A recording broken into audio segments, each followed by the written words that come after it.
No se aparten en pos de vanidades, que no aprovechan ni libran, porque son vanidades. Así hablaba Samuel a su pueblo, que por fin tenía su rey, advirtiendo sobre esa ley universal contra la soberbia. Tiempo después, a 2 años del reinado de Saúl, Israel se hallaba en guerra contra los filisteos.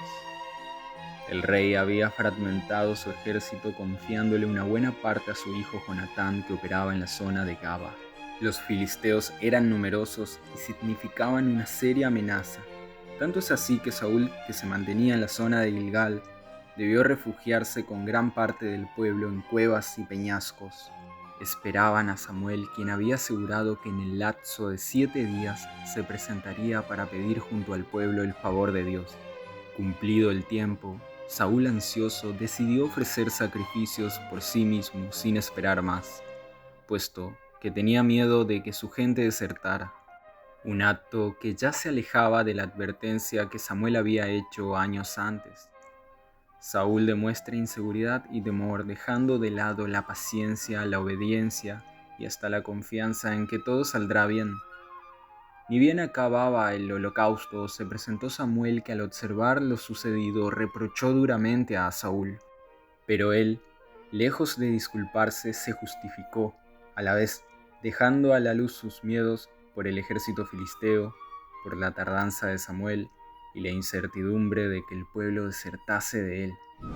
En sus palabras, además, califica su actitud como esforzada y resolutiva. Pero Samuel le recuerda que no es a él a quien ha desobedecido, sino a Dios, y que por esto su reino difícilmente sería duradero. Continuó así la guerra entre filisteos e israelitas. Saúl y Jonatán, con todo el ejército, se instalaron en Gabá de Benjamín. Un hecho complicaba las cosas. Los filisteos se encargaron de que no haya herreros en la zona de Israel, por lo que los israelitas contaban con pocas espadas. Un día, Jonatán decide llamar a su criado y le propone aventurarse al campamento de los filisteos sin que nadie lo sepa. Cuando ya estaban cerca, en una prueba de fe, Jonatán le dice a su paje: «Pasemos a la guarnición de estos incircuncisos. Quizá el Señor nos ayude, pues para él no es difícil salvar con muchos guerreros o solo unos pocos». Combatir contra los filisteos suponía para ellos una situación totalmente arriesgada y sin sentido. No obstante, Jonatán pone a Dios primero, reconoce que él puede luchar junto a ellos y también que si así él lo quiere puede dar fácilmente la victoria incluso a un ejército de pocos hombres. Por su parte, su compañero también demuestra valentía al aceptar su propuesta, diciéndole que lo que esté en su corazón, él obedecerá. La batalla se puso a favor de estos hombres. Los filisteos entraron en pánico y la confusión hacía que se matasen entre ellos. Varios hebreos que estaban con ellos decidieron defender a Jonatán, y los demás, que permanecían escondidos al ver que los filisteos huían, tomaron valor y se animaron a entrar en batalla. De este modo consiguieron una gran victoria, pero la guerra continuaba en otros campos.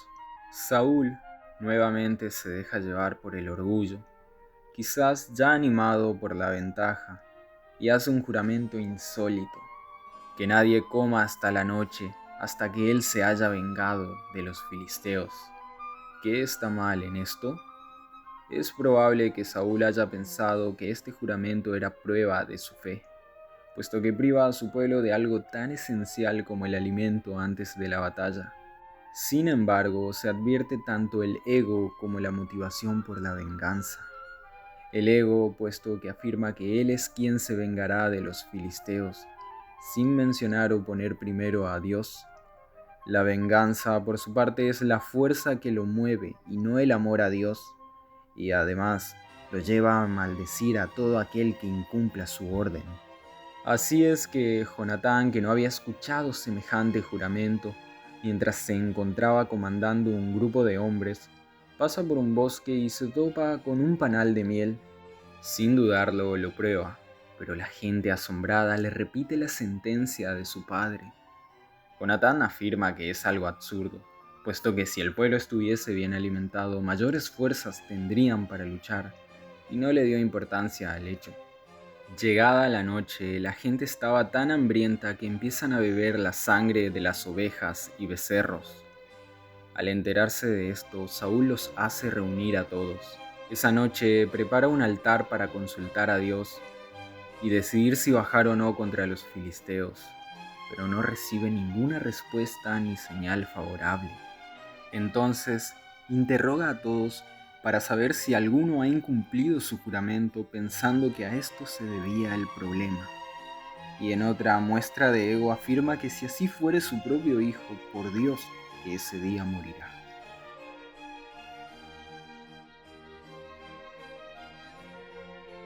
Al escuchar esto, la gente que sabía lo que había pasado estaba muy consternada. Saúl insistió hasta que le fue revelado que su hijo fue quien incumplió su juramento. El mismo Jonatán lo confiesa y a la vez se defiende argumentando contra su padre.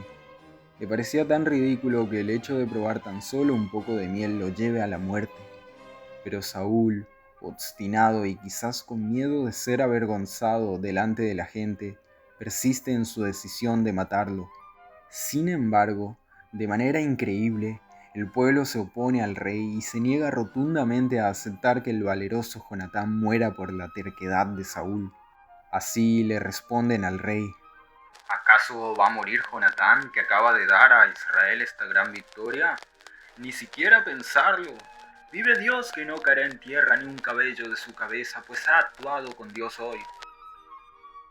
De este modo, Saúl no tuvo más que retractarse y Jonatán se salvó de la muerte gracias a la oposición del pueblo, que le otorgó así la honra que se merecía, evitando una injusticia.